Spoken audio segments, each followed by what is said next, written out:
1. Change management.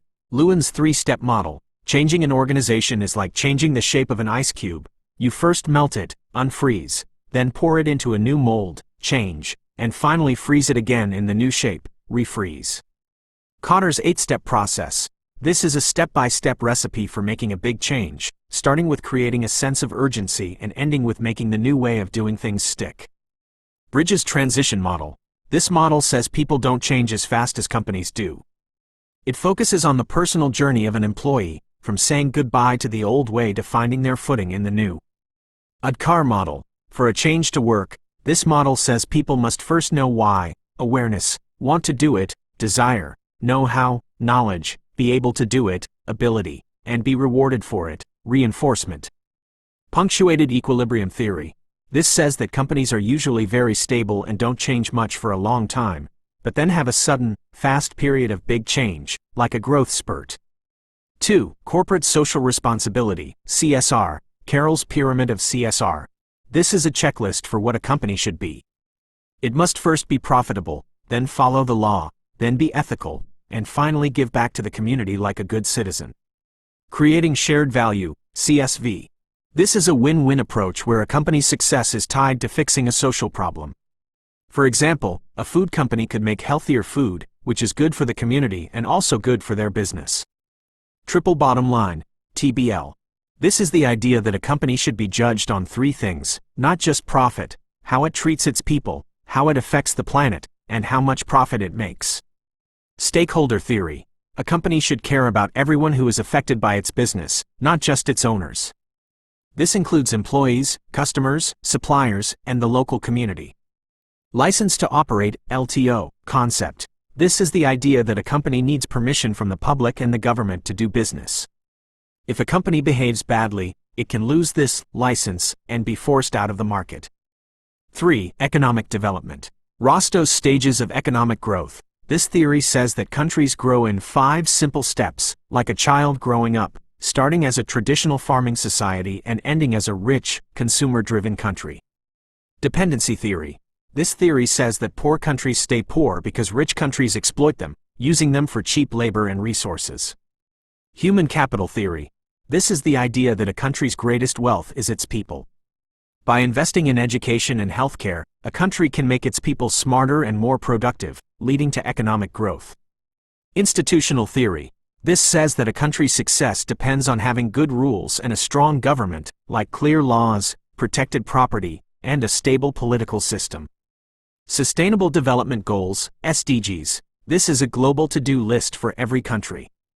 It includes goals like ending poverty and hunger, providing good education, and protecting the environment.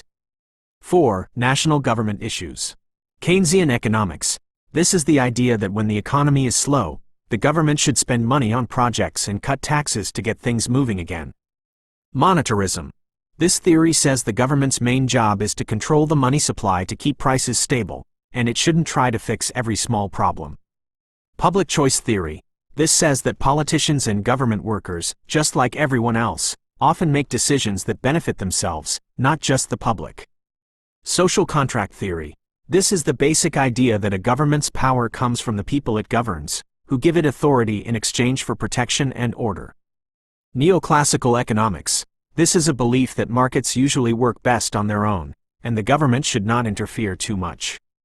5. Ethics and corporate governance. Utilitarianism. A way of making a decision by picking the choice that will create the most good for the most people. Deontology. A way of making a decision based on moral rules or duties, regardless of the outcome. For example, lying is always wrong, no matter what. Agency theory. This describes the problem that can happen when a company's managers, the agents, might act in their own interest instead of the owners, the shareholders' best interest. Stewardship theory. This is the opposite of agency theory, and it assumes that managers are good stewards who will naturally act in the best interest of the company they run. Stakeholder theory. This says that good governance means caring for all the people affected by the company, not just the owners. 6. Organizational transformation. Nadler-Tushman congruence model. This is the idea that a company is like a machine with many parts, and for a big change to work, all the parts must fit together. Grainer's growth model. This says that as a company grows, it will hit a series of crises that force it to make a big, radical change to keep growing. Appreciative inquiry, AI. This is a new way to do change. Instead of focusing on what's wrong, it focuses on what's already working well and how to make more of it happen. Complexity theory. This says that a company is not a simple machine, but a living thing that can't be perfectly controlled. Change is messy and unpredictable. Organizational culture change theory. This is the idea that to make a real, lasting change, you have to change the deep-down beliefs and values of everyone in the company, not just the rules. 7. Components of a strategic management plan. Porter's 5 forces. A tool to figure out how competitive a market is by looking at 5 things, like your rivals and the power of your suppliers. SWOT analysis. A simple tool to figure out a company's strengths, weaknesses, opportunities, and threats. Resource-based view, RBV. This is the idea that a company's success comes from having special resources and skills that no one else can copy.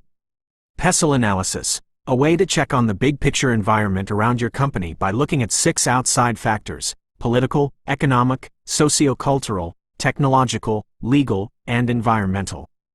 Blue ocean strategy. This is a strategy for creating a new market where there are no competitors, instead of fighting over a crowded market. 8. Performance management theories. Goal-setting theory. A theory that says people work harder and smarter when they have specific and challenging goals, like, sell 100 cars this month. Expectancy theory. This says that a person will be motivated if they believe their hard work will lead to a good result, and that a good result will lead to a reward they really want. Reinforcement theory. This is the idea that a manager can encourage good behavior by rewarding it and discourage bad behavior by not rewarding it. Management by objectives, MBO, a process where managers and employees work together to set goals and then check in to see if they are on track. Balanced scorecard, BSC, a way to measure a company's success using more than just money. It also looks at customer happiness, internal processes, and employee learning. 9. Monetary and fiscal policies. Keynesian economics, the idea that the government should be an active player, spending money and changing taxes to fix the economy. Monetarism. This belief says that the central bank should just focus on controlling the money supply and not get too involved in day-to-day politics. Supply-side economics. This is the idea that cutting taxes on companies will make them more likely to produce goods, which will grow the economy. Rational expectations theory. A theory that says people are smart and will see what the government is trying to do, which can sometimes make the government's plans less effective. Modern monetary theory, MMT, a new idea that says a government that prints its own money can spend whatever it needs to without worrying about debt, as long as inflation is under control. 10. Components of internal control in financial management. The COSO framework, a set of rules for companies to follow to make sure their finances are accurate and to prevent theft or mistakes. Sarbanes-Oxley Act, SOX, a U.S. law that sets strict rules for public companies to prevent fraud and hold managers responsible for their financial reports. Segregation of duties, SOD, a basic rule that says you should never let one person do all the parts of a financial task.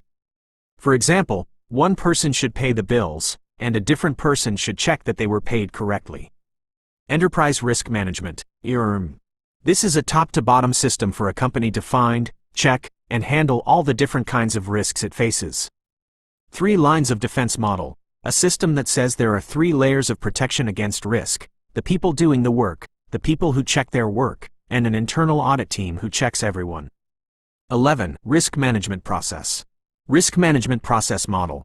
This is a simple, 5-step recipe for dealing with any risk. Find the risk, figure out how bad it is, decide what to do about it, act on your decision, and watch it. Enterprise risk management, ERM, a big picture approach to risk. Instead of just managing one risk at a time, it looks at how all risks can affect the entire company. Risk aversion theory. This is the idea that people generally prefer a safe, known outcome over a risky one, even if the risky one might lead to a bigger reward. Crisis management theory. This is all about how to plan for, respond to, and recover from a major disaster or emergency. Resilience theory. A modern idea that a company should focus not just on avoiding risk, but on being strong enough to bounce back quickly when something goes wrong. 12. Concept of a business model. Business model canvas. A single-page chart that lays out the entire plan for a business, from from how it makes money to who its customers are. Value proposition theory. This focuses on the simple question: what problem do we solve for our customers? Platform business model theory. This is the model used by companies like Uber, where they don't own the product, the cars, but they connect two groups of people, riders and drivers, to create value. Long tail theory. A business model where you make money by selling a lot of unique, niche products to a lot of different people, instead of trying to sell a few popular products to everyone. Subscription business model. A business model where a customer pays a recurring fee, like a monthly or yearly fee, for access to a service, instead of paying for each item separately. 13. Philippine financial system. Financial development theory. This says that a country's economy can only grow as fast as its financial system. To be rich, a country needs strong banks and stock markets. Bangko Sentral ng Pilipinas, BSP, mandate. This is the main job description for the BSP. Its top priorities are to keep prices stable and to make sure the banking system is safe and sound. Philippine Financial Sector Roadmap. This is the government's long-term game plan for improving the financial system to make it better for everyone. Financial inclusion theory. The idea that financial services, like bank accounts and loans, should be available to everyone in a country, not just the rich. Banking supervision theory. This is the rule book for how the BSP watches over the banks to make sure they are not taking too many risks and are following the rules. 14. International, transnational relations. Realism. This is the idea that every country is in a constant battle for power and is always acting in its own self-interest. Liberalism. This is the opposite of realism. It says that countries can get along and cooperate through global organizations like the UN and by trading with each other. Theory of transnational corporations, TNCs. This says that giant companies like Apple or Nestlé are so powerful that they are like their own countries, and they can influence world politics and trade. Globalization theory. This is the idea that the world is becoming more interconnected through trade, technology, and culture. Mercantilism. A theory that says a country should export as much as it can and import as little as it can to become powerful and rich. 15. Global business trends. Digital transformation frameworks. These are plans for how a company can use technology to change its entire business, from how it sells products to how its employees work. Environmental, social, and governance (ESG) frameworks. This is the new way to judge a company. Instead of just looking at its profits, you also look at how it treats the environment, how it treats people, and how well it is managed. Supply chain resilience theory. The idea that a company should build its supply chain to be strong enough to handle major problems, like a natural disaster or a new trade law. Deglobalization, reshoring theory. This is the idea that because of recent global problems, companies are starting to move their factories back to their home countries instead of keeping them overseas. Circular economy model. A new business idea that focuses on making products that can be reused or recycled so there is no waste.